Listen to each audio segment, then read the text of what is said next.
Iran का 24 घंटे में हमले का अल्टीमेटम। पेंटागन ने हमले को लेकर जारी किया अलर्ट। आज इजरायल पर हमला हो सकता है, यह पेंटागन ने अलर्ट जारी किया है। इजरायल पर मिसाइल स्ट्राइक की आशंका। इजरायल के न्यूक्लियर ठिकाने ईरान के टारगेट पर।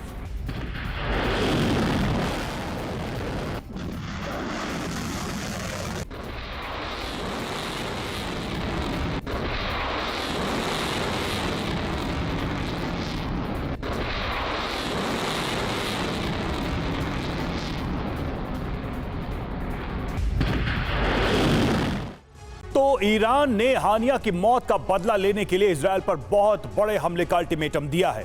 हमला इतना विध्वंसक हो सकता है कि इजरायल के कई शहर खाक हो सकते हैं। इस तरह का इनपुट पेंटागन और मोसाद दोनों ने दिया है। ईरान का प्लान इससे भी आगे का है। इजरायल पर हमला रुकेगा नहीं। इसके बाद लेबनान और यमन से भी मिसाइल स्ट्राइक हो सकती है। साथ ही ओवरसीज इजरायली मिलिट्री बेस भी उसके निशाने पर है। यानी ईरान इजरायल को तबाह करने के लिए तैयार है, जिसका जवाब देने के लिए इजरायल और अमेरिका ने भी ब्लूप्रिंट तैयार किया है। यानी अरब में ऐसा टकराव होने की आशंका प्रबल हो गई है, जो कभी भी परमाणु युद्ध में बदल सकती है।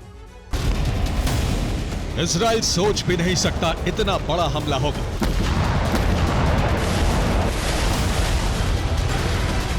ये ईरान का अल्टीमेटम है। ताजा धमकी है जो IRGC के commander in chief major general Hossein Salami ने दी। इजराइल की सोच से बड़ा और अभूतपूर्व हमला करेंगे। अब सवाल उठने लगा है कि क्या ईरान परमाणु हमला करने वाला है? क्या ईरान ने परमाणु एटम बम बना लिया है? क्या ईरान इजराइल के न्यूक्लियर ठिकानों को तबाह करके इजराइल में भयानक विस्फोट करना चाहता है? धमकी के तुरंत बाद ईरान ने 2 वीडियो भी जारी किए हैं।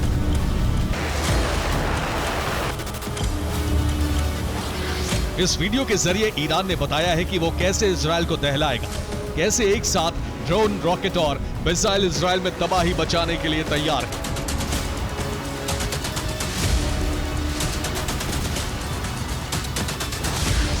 इस दूसरे वीडियो में ईरान ने उन फैक्ट्रियों को दिखाया है जहां युद्ध स्तर पर हथियार बनाए जा रहे हैं। यानी ईरान पहले इजराइल से लंबे युद्ध के लिए हथियार बना रहा है, फिर वो अटैक करके इजराइल में बारूदी जलजला ला सकता है।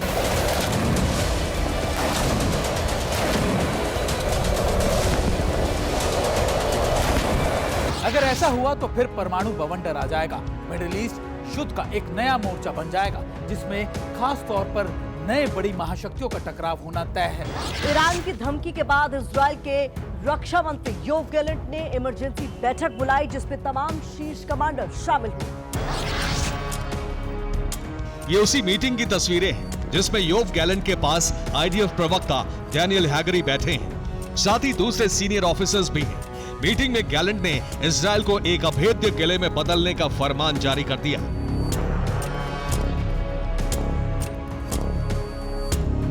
अरब में हालात लगातार बिगड़ते जा रहे हैं। युद्ध की धमकी के अलावा कूटनीतिक दांव भी खेले जा रहे हैं। युद्ध होने की स्थिति में कौन किस पाले में जाएगा, इसके लिए भी कोशिशें की जा रही हैं।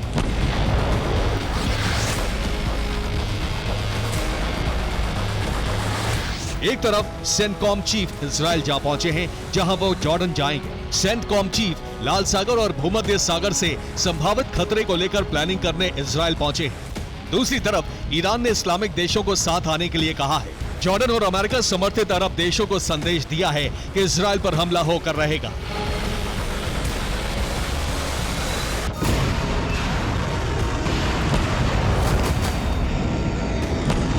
दरअसल ईरान इजराइल पर ठीक गाजा जैसा हमला करना चाहता है, यानी नरसंहार करना चाहता है।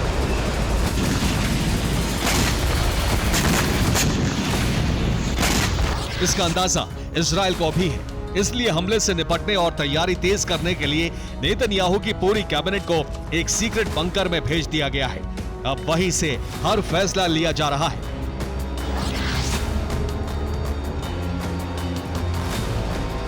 उधर अमेरिका ने भूमध्य सागर, लाल सागर और फारस की खाड़ी में युद्धपोत तैनात कर दिए हैं। अमेरिका ने 12 वॉरशिप की तैनाती की है, जिसमें पूर्वी भूमध्य सागर में 4 वॉरशिप लगाई हैं, जिनके टारगेट पर लेबनान में हिजबुल्लाह, गाजा में हमास, सीरिया और वेस्ट बैंक दूसरे ईरानी प्रॉक्सी हैं। इसी तरह ईरान को टारगेट करते हुए फारस की खाड़ी में भी अमेरिका ने 4 युद्धपोत लगाए हैं, जो ईरान के अलावा इराक पर भी सीधा हमला कर सकते हैं। जबकि लाल सागर में हूती के हमले रोकने के लिए 4 कॉम्बैट शिप लगाए हैं, जो सीधे तौर पर यमन में हूती ठिकानों को टारगेट कर रहे हैं।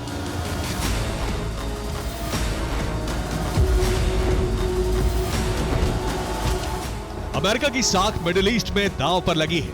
वो इजराइल को बचाने के लिए पूरी ताकत लगा रहा है, फिर चाहे उसे ईरान से ही क्यों ना टकराना पड़े।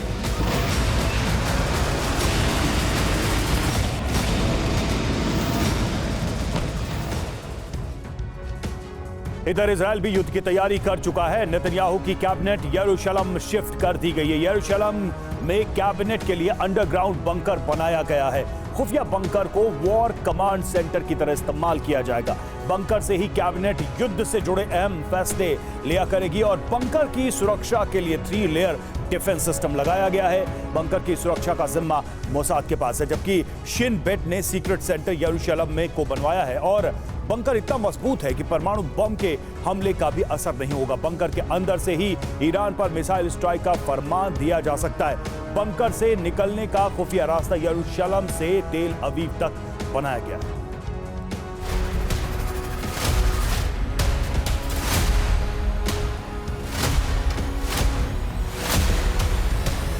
पेंटागन की रिपोर्ट से भी खुलासा हुआ है कि 48 घंटे में ईरान बड़ा हमला कर सकता है, जिस पर मोसाद ने भी मोहर लगाई है।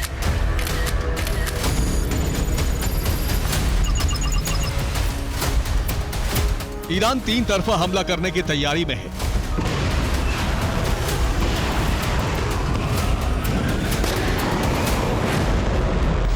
सबसे पहले इजराइल पर मिसाइल स्ट्राइक करेगा। इसके अलावा इजराइल के बाहर भी हमला करेगा। साइप्रस में अमेरिकी बेस पर हमला कर सकता है। साथ ही ग्रीस में इजराइल के मिलिट्री बेस को तबाह करने की तैयारी में है।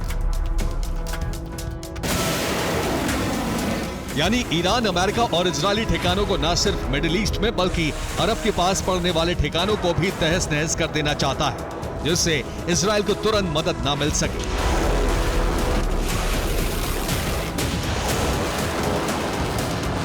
ईरान की इस हिमाकत को रोकने के लिए अमेरिका ने अब्राहम लिंकन बेड़े को गुआम से मिडिल ईस्ट भेज दिया है।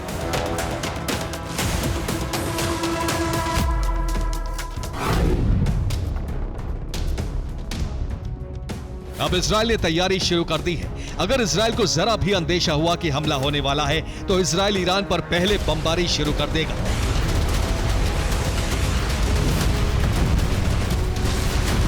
और उसके ठिकाने पर ईरान के वो न्यूक्लियर ठिकाने होंगे जहां ईरान परमाणु बम बना रहा है।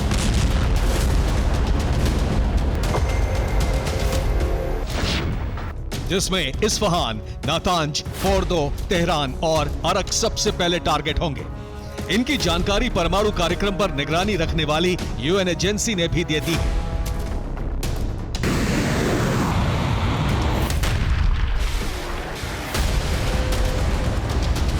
इस बीच बैकडोर से अमेरिका कूटनीतिक तरीके से युद्ध रुकवाने की कोशिश में लगा है। पिछले 20 साल में जॉर्डन के विदेश मंत्री पहली बार तेहरान यात्रा पर हैं। दरअसल जॉर्डन इजराइल का सुरक्षा कवच बन सकता है। अमेरिका के कहने पर ईरान से युद्ध रोकने की डील कर सकता है।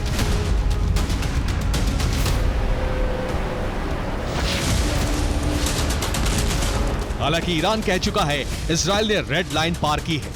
इसका खामियाजा उसे भुगतना पड़ेगा।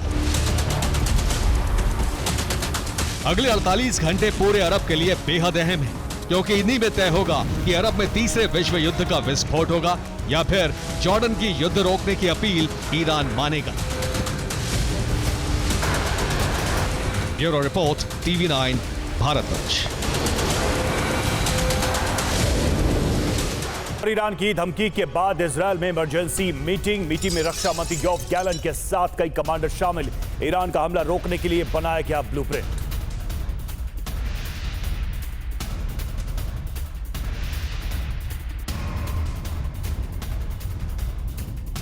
और हमास चीफ हानिया और हिज्ब कमांडर फवाद की मौत के बाद ईरान और इजरायल में तनाव चरम पर पहुंच चुका है। और मगर इस बीच 31 जुलाई को सीरिया में इजरायली सेना ने IRGC के कमांडर अली हाजी जादेह को ढेर कर दिया। बस फिर क्या था, इस हमले से भड़के ईरान ने इजरायल के खिलाफ जंग का ऐलान कर दिया। दावा किया जा रहा है कि अगले चंद घंटों में किसी भी वक्त इजरायल पर हमला हो सकता है, मगर इसी बीच दावा यह भी किया जा रहा है कि इस बार इजरायल पर ईरान और उसके प्रॉक्सी संगठन अलग अलग फ्रंट से प्रहार करेंगे। ईरान ने IRGC समेत तमाम प्रॉक्सी संगठनों को अलग अलग टास्क भी सौंपा है। आखिर क्या है ईरान की इजरायल के खिलाफ नई युद्ध नीति, देखिए। ईरान के प्रतिशोध का काउंटडाउन शुरू हो चुका है। इजरायल से बारूदी इंतकाम लेने का वक्त भी नजदीक आ चुका है।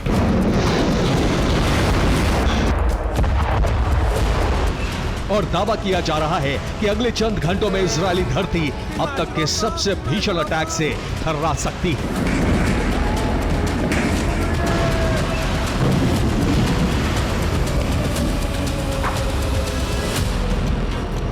तेल अवीव, यरूशलेम समेत इजरायल का कोना कोना बारूदी कोहराम से धधक सकता है।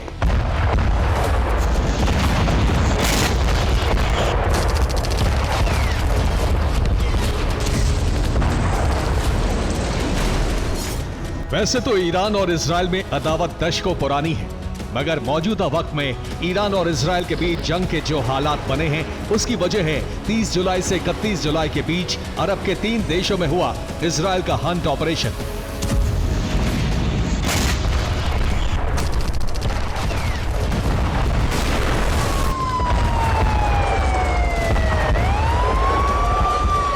सबसे पहले 30 जुलाई की रात 8 बजे आईडीएफ ने लेबनान की राजधानी बैरूत के अल हरीक इलाके में एयर स्ट्राइक की, जिसमें हिजबुल्लाह के मिलिट्री विंग का चीफ कमांडर फवाद शुक्र मारा गया, जिसे नसरल्लाह का राइट हैंड भी माना जाता था। ठीक इसी तरह 30-31 जुलाई की रात 2 बजे ईरान की राजधानी तेहरान के हाई सिक्योरिटी जोन में मिसाइल हमला हुआ, जिसमें हमास का प्रमुख इस्माइल हानिया की मौत हुई। और इस हमले के 19 घंटे बाद यानी 31 जुलाई की रात 9 बजे सीरिया की राजधानी दमिश्क में आईडीएफ ने हवाई हमला किया, जिसमें IRGC के टॉप कमांडर अमीर अली हाजी जादे ढेर हुआ।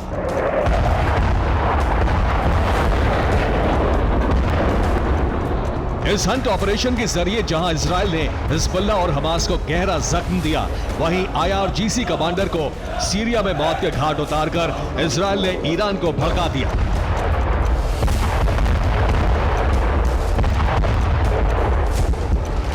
ऐसे में यह आशंका जताई जाने लगी है कि प्रॉक्सी संगठनों के साथ मिलकर ईरान अपने दुश्मन इजरायल से अब तक का सबसे भीषण प्रतिशोध लेगा।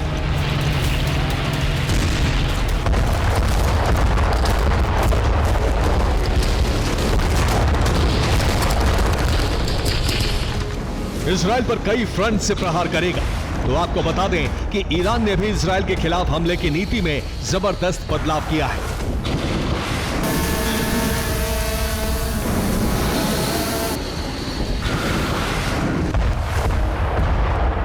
और IRGC समेत तमाम प्रॉक्सी संगठनों को अलग अलग टास्क बांटा है।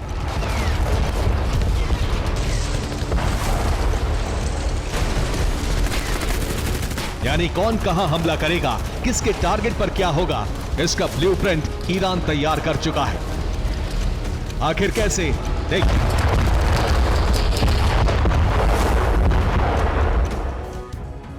ईरान इंतकाम लेगा, इजरायल पर प्रचंड प्रहार करेगा, ये करीब करीब तय है। मगर इसी बीच दावा किया जा रहा है कि ईरान ने इजरायल पर हमले को लेकर युद्ध नीति में बदलाव किया है।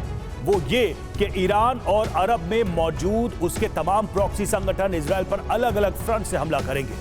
जहां इजरायल की सेना इजरायल की राजधानी तेल अवीव और यरूशलेम जैसे महत्वपूर्ण इलाकों पर बमबारी करेगी, तो वहीं पर हिजबुल्लाह और हूती के टारगेट पर भूमध्य सागर से सटे इजरायल के पोर्ट होंगे, खासकर इलात और हाइफा होंगे। इसके अलावा बाकी प्रॉक्सी संगठन इजरायली सेना के एयरबेस और मिलिट्री बेस को निशाना बनाएंगे। इजरायल सेना के हथियार गोदाम को तबाह करेंगे।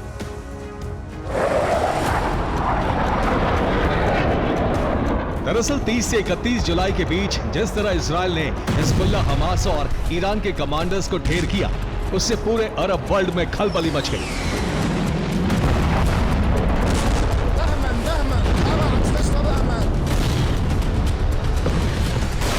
तेहरान से लेकर बैरूत तक इजरायल से इंतकाम लेने के लिए प्रदर्शन शुरू हो गए।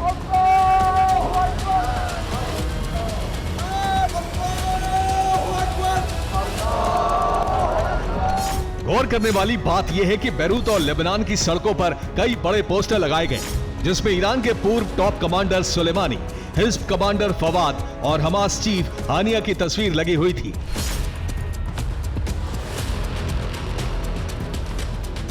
और पोस्टरों पर इजराइल का वजूद मिटाने जैसे नारे भी लिखे गए थे।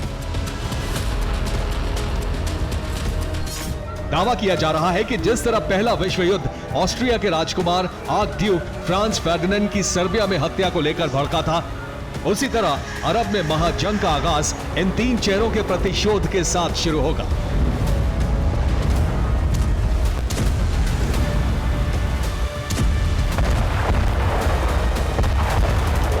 हालांकि ईरान ने अब तक इजराइल पर हमला नहीं किया है, मगर आज सुबह से ही ईरान के प्रॉक्सी संगठन इजराइल पर ताबड़तोड़ हमले का आगाज कर चुके हैं।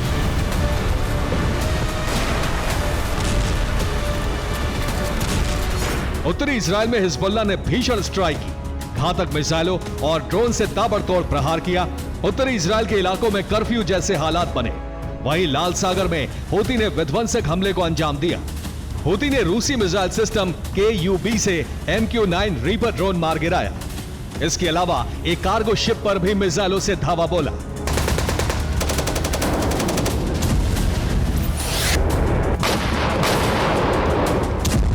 यानी आसमान के जिस शिकारी को बाइडेन ने हूती का शिकार करने के लिए भेजा, यमन के हूती लड़ाकों ने उसी शिकारी का बेहद ही विध्वंसक अंदाज में शिकार कर लिया।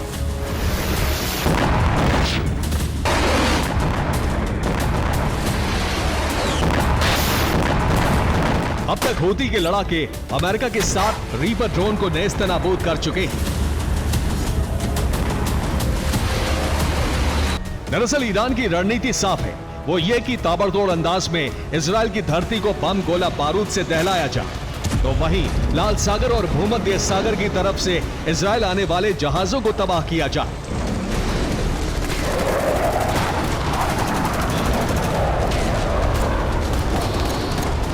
ताकि इजराइल का कनेक्शन बाहरी दुनिया से कट जाए, ठीक वैसे ही जैसे IDF ने गाजा को दुनिया से काटा,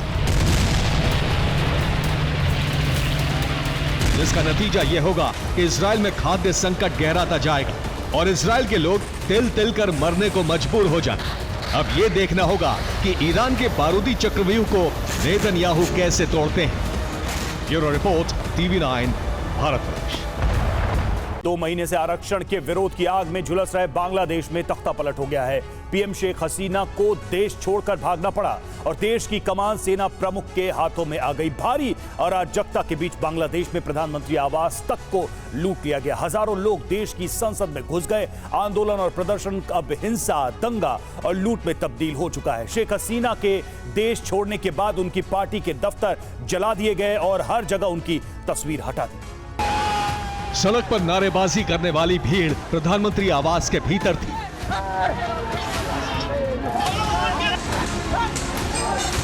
तख्ता पलट का जश्न ऐसा मना कि पूरी दुनिया हैरान रह गई। कोई शेख हसीना के बेडरूम में तस्वीरें खिंचवा रहा था, तो कुछ लोग पीएम आवास के किचन में तैयार लंच का लुत्फ उठा रहे थे। जहां कुछ घंटे पहले तक पीएम शेख हसीना मौजूद थी, वहां उन्मादी भीड़ जमा थी।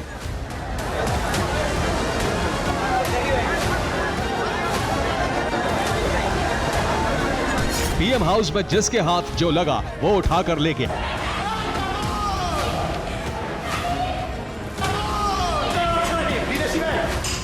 कपड़े, बर्तन तक लूट लिए गए। सेना की तरफ से कोई रोक टोक नहीं थी। पीएम हाउस में घुसी भीड़ को खुली छूट थी।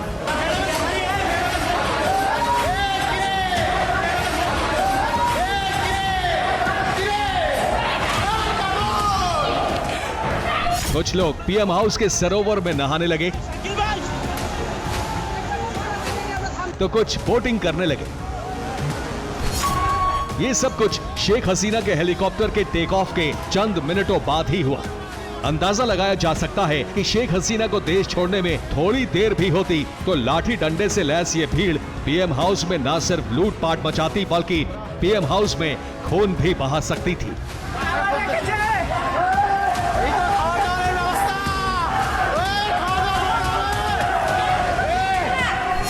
लेकिन तख्ता पलट की तैयारी तो सेना शायद पहले ही कर चुकी थी। यही वजह है कि ढाका की सड़कों पर भारी भीड़ उमड़ते ही सेना ने पीएम शेख हसीना को देश छोड़ने का अल्टीमेटम दे दिया। रिपोर्ट के मुताबिक शेख हसीना को सिर्फ 45 मिनट का वक्त दिया गया। पीएम हसीना इस्तीफे से पहले भाषण रिकॉर्ड करना चाहती थी, लेकिन सेना के अल्टीमेटम की वजह से ऐसा नहीं हो सका। सेना के जवान खुद जगह जगह से शेख हसीना की तस्वीरें उतारते नजर आए।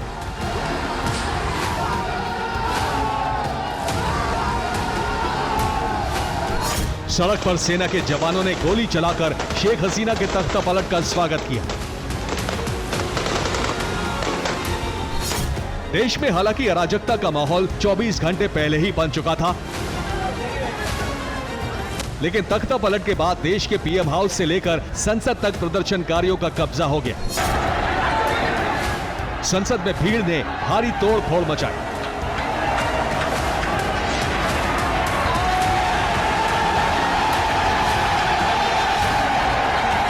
पीएम हाउस के कैंपस से लेकर अंदर के कमरों तक भारी लूटपाट और तोड़फोड़ की गई। सोमवार की दोपहर सबसे पहले शेख हसीना के इस्तीफे की खबर आई और फिर हेलीकॉप्टर की इन तस्वीरों से देश छोड़ने का दावा किया गया।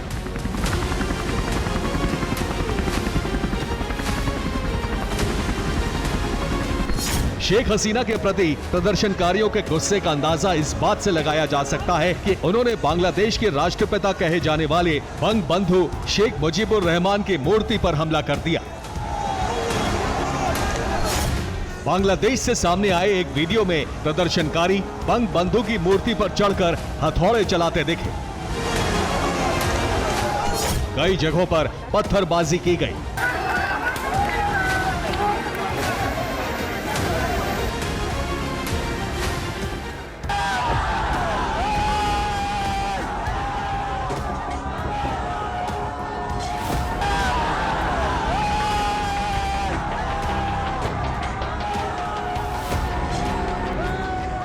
बांग्लादेश की संसद में हजारों लोग जमा हो गए थे।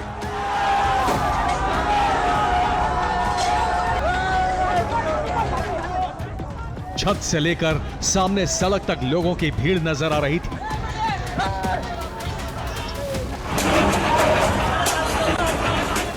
ढाका के कॉक्स बाजार में तो बाकायदा जेसीबी मशीनें मंगवा ली गईं ताकि हसीना सरकार की हर निशानी को मिटाया जा सके।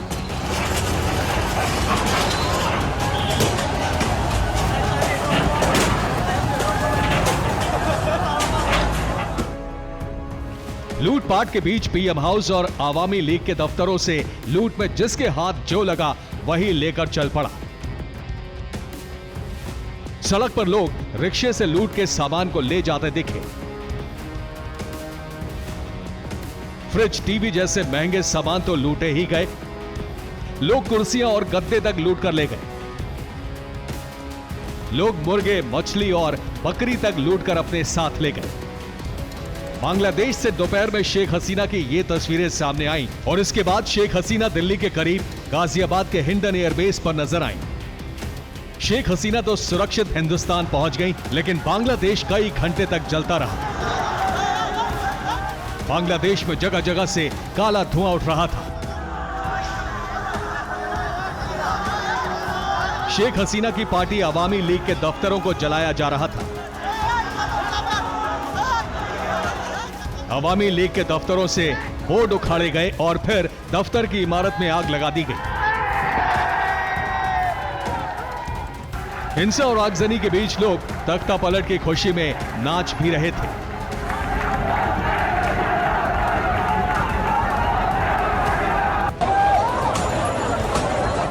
बंगबंधु मेमोरियल म्यूजियम को भी प्रदर्शनकारियों ने आग के हवाले कर दिया।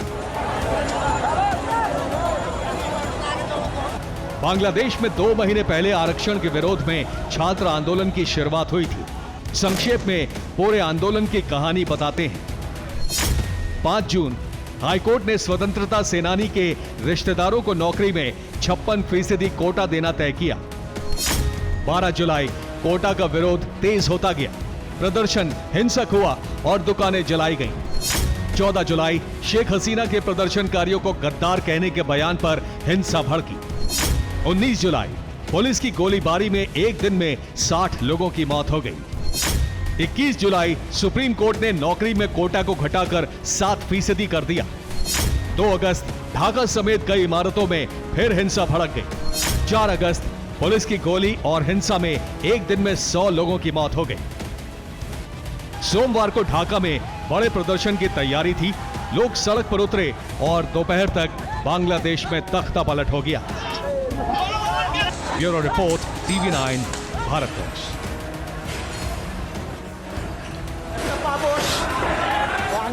पिछले कई दिनों से दंगे की आग में ब्रिटेन झुलस रहा है। हालात बेकाबू होते जा रहे हैं। दंगाई पुलिस से भी भिड़ रहे हैं। अगर स्थिति इसी तरह रही तो ब्रिटेन में गृह युद्ध की आशंका बढ़ सकती है।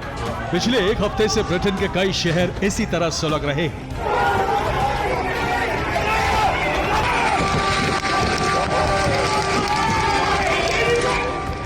दंगाइयों पर काबू पाने में पुलिस नाकाम साबित हो रही है।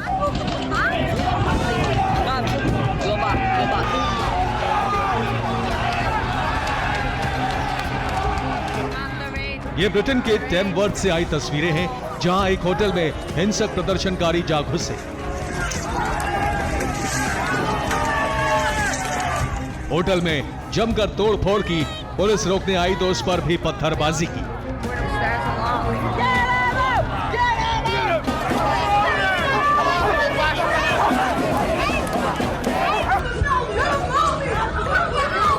कई शहरों में अप्रवासियों के खिलाफ गुस्सा इस कदर फूट रहा है कि प्रदर्शनकारी चुन चुनकर निशाना बना रहे हैं।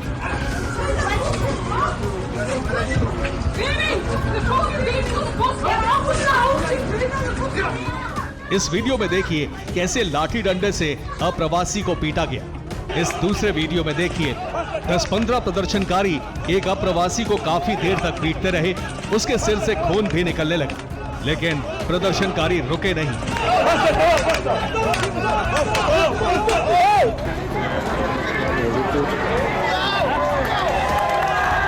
ये साउथ ब्रिटेन के रॉथरहैम से आई तस्वीरें हैं, जहां दंगाइयों ने कई दुकानों में आग लगा दी और उन्हें लूट लिया। कई जगह तो दुकान में घुसकर लूटपाट की गई। वहां पहुंचे लोगों को खरीदारी करने से रोका गया।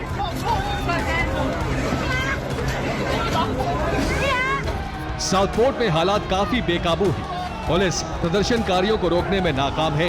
कई जगहों पर पुलिस पर पत्थर फेंके गए। इन हालात पर टेस्ला और स्पेसएक्स के सीईओ इलॉन मस्क ने सोशल मीडिया प्लेटफॉर्म एक्स पर लिखा है, ब्रिटेन में चारों तरफ अराजकता है। ब्रिटेन में गृह युद्ध का खतरा बढ़ गया है।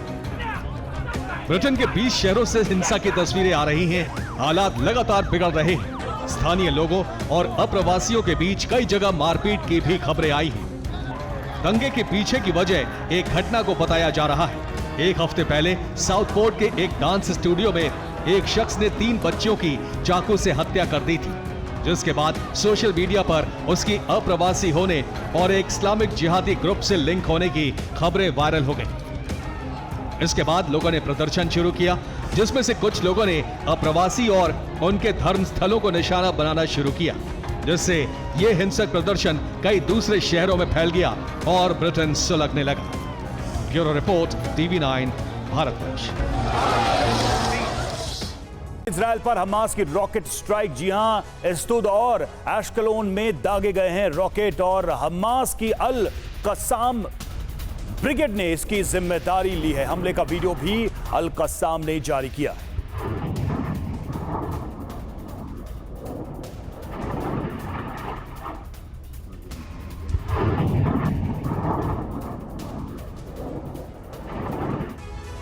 और ईरान का ऑपरेशन थर्ड टेंपल शुरू हो चुका है। यहूदी कैलेंडर का सबसे दुखद दिन तिशा वाव बेहद करीब आ रहा है। इसी दिन यरूशलेम में यहूदियों का पवित्र मंदिर ध्वस्त हुआ था।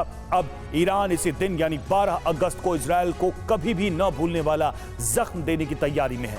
रिपोर्ट में दावा किया गया कि ईरान न्यूक्लियर हमला भी कर सकता है।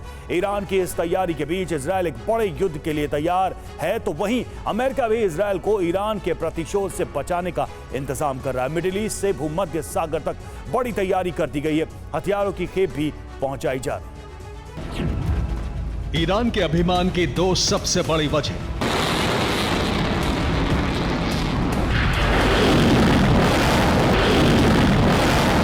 पहली ऐसी घातक मिसाइलें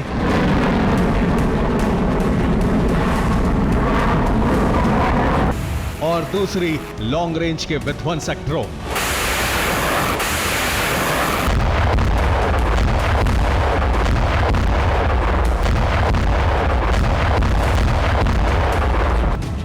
लेकिन मौजूदा दौर में ईरान के न्यूक्लियर पावर बन जाने का अंदेशा है। यही वजह है कि अरब वॉर की आशंका ने बड़े बड़े देशों को बेचैन कर दिया है।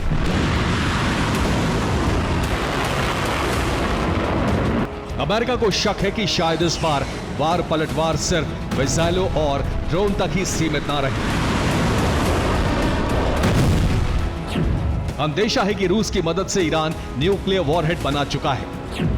परमाणु हथियारों से ईरान इस बार हमला कर सकता है।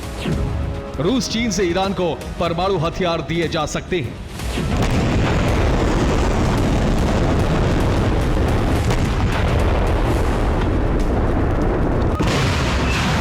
इजराइल पहले ही परमाणु शक्ति देश है, यानी जरा सी बात बिगड़ी तो दुनिया का एक कोना परमाणु धमाकों से दहल सकता है।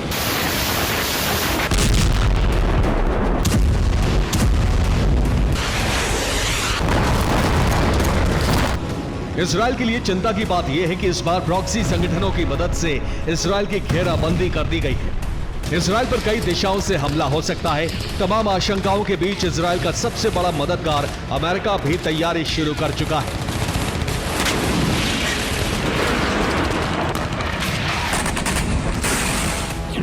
सीरिया में अमेरिका ने अस्थायी एयर स्ट्रिप बनाई है। जॉर्डन की सीमा के करीब अमेरिका नई तैयारी में है। सीरिया में अल तन्फ गैरिसन बेस को एक्टिव किया जा रहा है। इसके अलावा हवा से बमबारी की ताकत भी बढ़ाई जा रही है।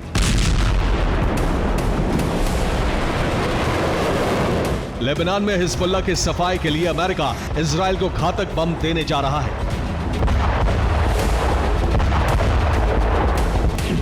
1800 बम इजराइल भेजने की तैयारी है। अमेरिका से मार्क 84 बम की सप्लाई होगी। 900 किलो का बम बड़ी बड़ी इमारत गिराने की ताकत रखता है।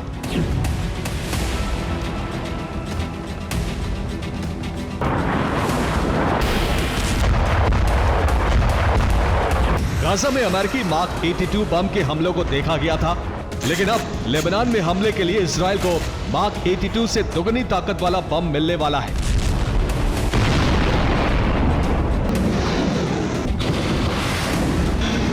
इजराइल भी अपने हथियारों से युद्ध के लिए तैयार है। हाइफा पोर्ट पर इजराइल ने कई युद्धपोत तैनात कर दिए हैं। ये युद्धपोत हमला नहीं करेंगे, बल्कि हाइफा पोर्ट की सुरक्षा करेंगे, क्योंकि ये सभी युद्धपोत सी डोम से लैस हैं।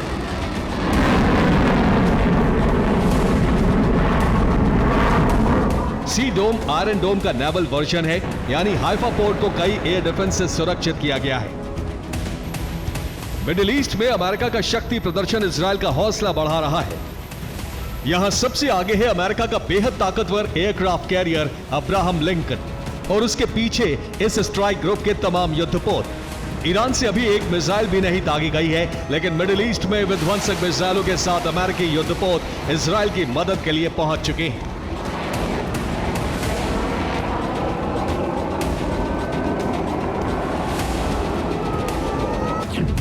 भूमध्य सागर में USS Roosevelt, USS Bulkeley, USS Wasp और यूएसएस न्यूयॉर्क जैसे कैरियर्स पहुंच चुके हैं।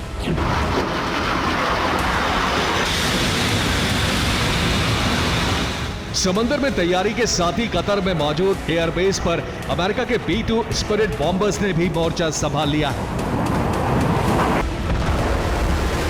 अब जरा अंदाजा लगाइए, समुद्र और हवा से ईरान पर हमलों की शुरुआत हुई तो कैसा भयावह मंजर होगा।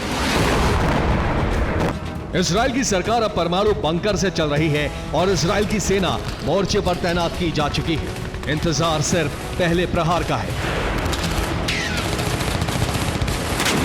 इस बीच इराक में भी कई धमाके हुए हैं। अमेरिका मौजूदा हालात को देखते हुए इराक से सेना हटाने का प्लान कैंसिल कर चुका है। Bureau report, TV9 Bharatvarsh. और नाटो रूस में टकराव बढ़ने का अंदेशा। मोल्दोवा में नाटो ने शुरू किया युद्धाभ्यास। रूस के एयर स्पेस के पास पहुंचे फाइटर जेट। रोमानिया के फाइटर जेट पर भड़का रूस।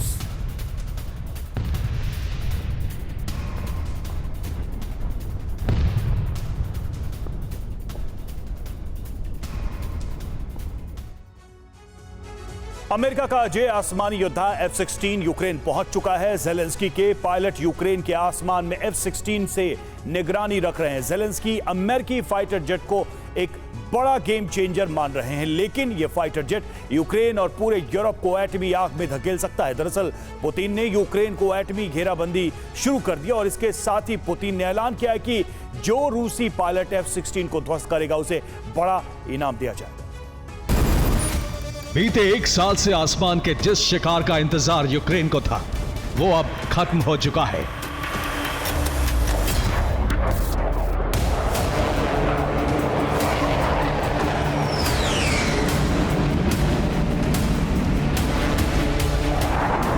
अमेरिका का अजय योद्धा F-16 फाइटर जेट यूक्रेन पहुंच चुका है। उसकी जमीन पर खड़ा है, आसमान में परवाज भर रहा है।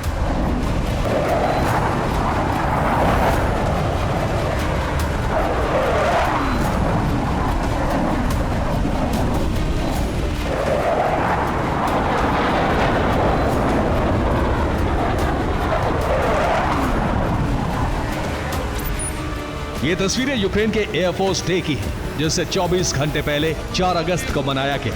इसी दौरान जेलेंस्की ने खुलासा किया कि अमेरिका का F-16 फाइटर जेट रूसी सेना में तबाही मचाने के लिए यूक्रेन पहुंच चुका है।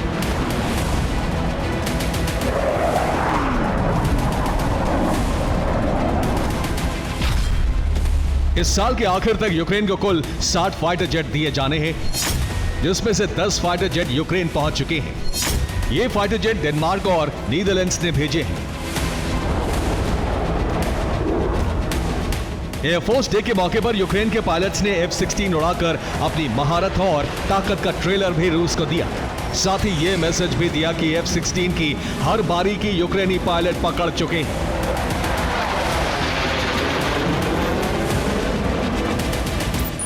यूक्रेन में मौजूद फाइटर जेट की जो पहली तस्वीरें सामने आई हैं, उनमें ये आसमानी शिकारी 2 एयर टू एयर मिसाइलों से लोडेड दिख रहे हैं। F-16 पर तैनात ये मिसाइल AIM-9M मिसाइल है, जो एक short range air to air missile है। वहीं दूसरी मिसाइल का नाम AMRAAM 120C है। ये एक medium range air to air missile है।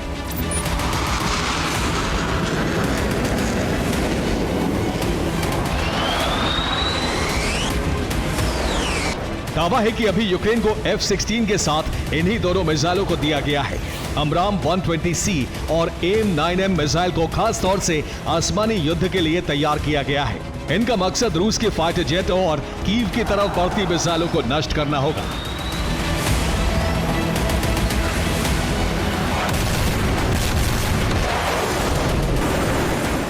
F-16 फाइटर जेट्स को जेलेंस्की ने युद्ध के मोर्चे पर तैनात कर दिया है। यूक्रेन से मिले इनपुट्स के मुताबिक 3 फाइटर जेट्स को ओडेसा, जबकि 7 फाइटर जेट्स को दक्षिणी यूक्रेन में फ्रंट लाइन पर तैनात किया गया है।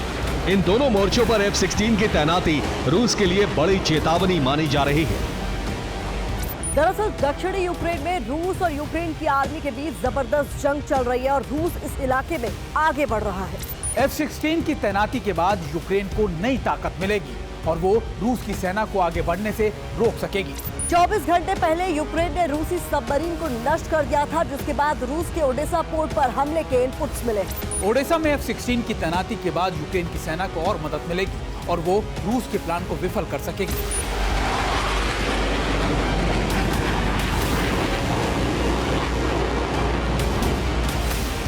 इधर यूक्रेन को F-16 की पहली खेप मिली तो उधर क्रेमलिन से परमाणु तबाही के संकेत मिलने लगे हैं। रूस के विदेश मंत्री सर्गेई लावरोव ने बड़ा ऐलान किया है। उन्होंने F-16 पर बयान जारी करते हुए कहा, F-16 का इस्तेमाल परमाणु और गैर परमाणु हमलों के लिए किया जा सकता है। इससे कोई फर्क नहीं पड़ता कि फाइटर जेट में क्या बदलाव किए गए हैं। हम यूक्रेन को मिले F-16 को परमाणु सक्षम फाइटर जेट मानेंगे। ये अमेरिका और नेटो का उकसावे वाला कदम है। यूक्रेन और पश्चिम को इसके गंभीर परिणाम भुगतने होंगे। फिलहाल नेटो और अमेरिका की तरफ से F-16 को सिर्फ यूक्रेनी जमीन पर जंग लड़ने की इजाजत दी गई है, लेकिन नीदरलैंड्स का मानना है कि विषम हालातों में यूक्रेन को F-16 से रूस पर हमले की इजाजत देनी चाहिए। नेटो देशों से मिल रहे संकेतों से क्रेमलिन को डर है कि अमेरिका की अटैक मिसाइल की तरह यूक्रेन F-16 का इस्तेमाल भी रूसी जमीन को दहलाने के लिए कर सकता है।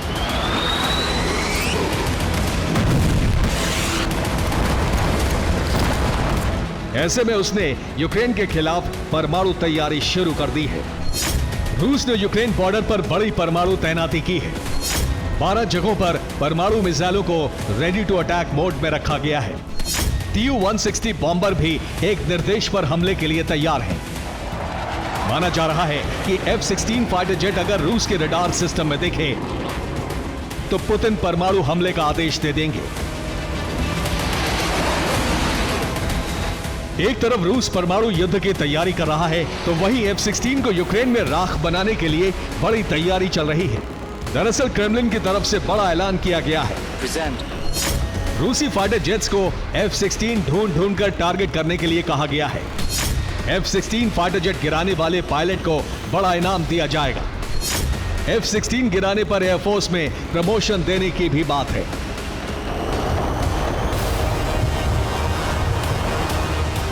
F-16 के खिलाफ रूस MiG-31 फाइटर जेट की एक बड़ी फ्लीट भी यूक्रेन भेजने की तैयारी में है। ये उसी की तस्वीरें हैं जो फिलहाल लॉन्ग और शॉर्ट रेंज मिसाइलों के साथ F-16 गिराने की प्रैक्टिस कर रही है।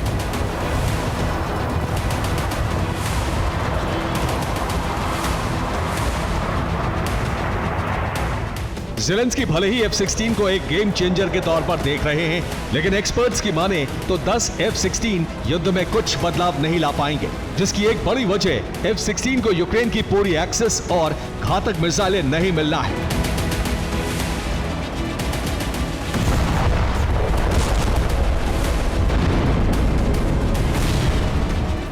माना जा रहा है कि रूस F-16 फाइटर जेट का कुछ ऐसा ही हाल करेगा जैसा उसने अमेरिका के अब्राम्स टैंक का किया था।